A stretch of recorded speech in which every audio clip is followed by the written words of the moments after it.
Quel futur pour la résilience d'ici à 5 ans? Cette année encore, nous avons posé la question à chacun et chacune des invités de ce podcast. Bienvenue dans Les Résilients, le podcast des super-héros du numérique. Un podcast produit par NetMedia en partenariat avec Splunk.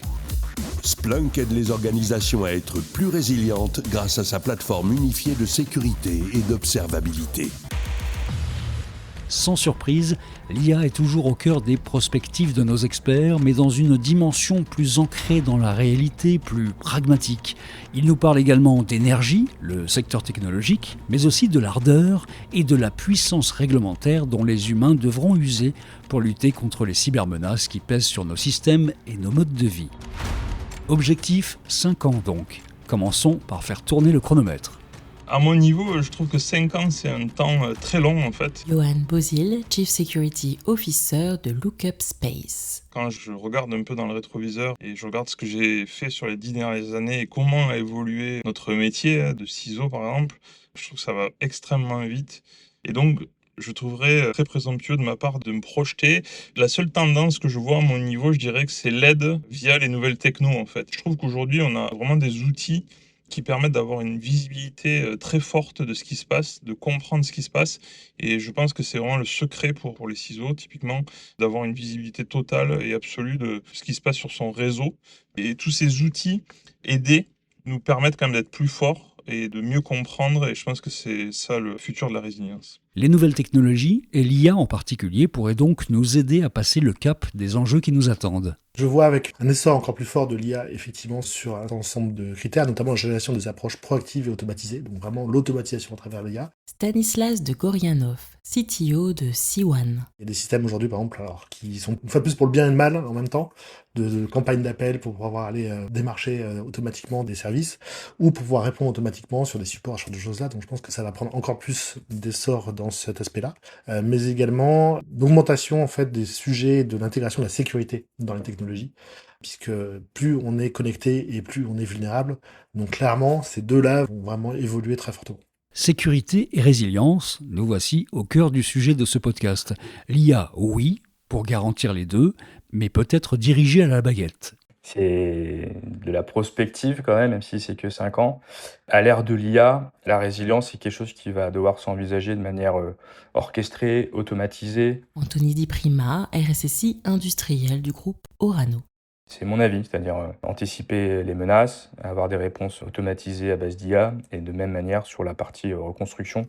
Lorsqu'on veut reconstruire, l'idée c'est vraiment de basculer dans une approche de réactif à une approche où on va automatiser, anticiper et générer les barrières de protection et de résilience finalement sans trop se poser de questions. Réactivité grâce à l'IA donc, en temps réel, mais aussi une dimension prédictive, avec pour base un véritable audit des IA sur la nature des menaces. Face à la recrudescence des cyberattaques, les entreprises doivent s'adapter aux nouveaux risques. Odile Huchet, manager cybersécurité de Sopra Steria.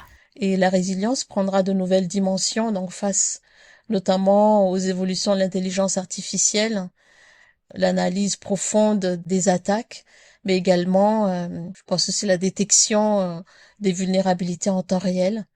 Et donc, on a vraiment besoin de renforcer aussi notre résilience face à cela. Mais surtout à condition, je pense personnellement, d'avoir aussi des réglementations qui sont en phase avec les évolutions des technologies numériques. La réglementation adaptée aux nouveaux risques, là encore une idée récurrente dans les résilients. Tout au long de cette saison, nous nous sommes demandé si elle est un frein ou une opportunité.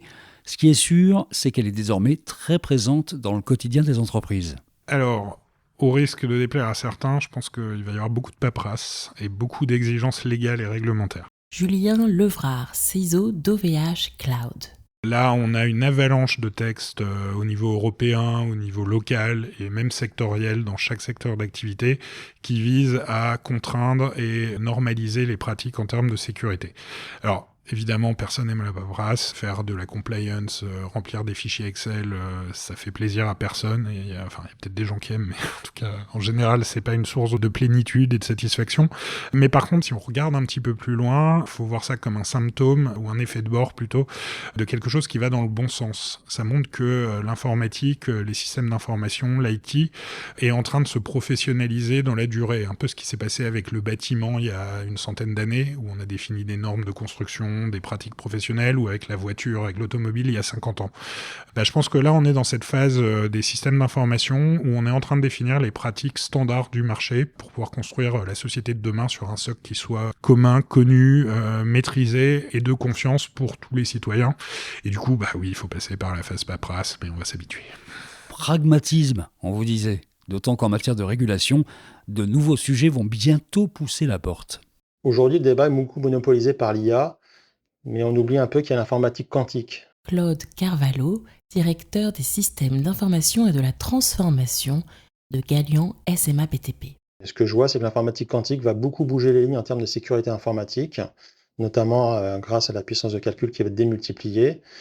Tous les concepts de cryptographie vont devoir être revus. Donc pour moi, la résilience va passer par là, donc l'informatique quantique va forcément changer les lignes et je pense que le régulateur va y mettre son nez très prochainement. L'informatique quantique. Eh oui, on oublie parfois cette future révolution qui aujourd'hui encore est en salle d'attente. Bon, redevenons pragmatiques sur les réglementations et sur un des risques bien concrets des cybermenaces.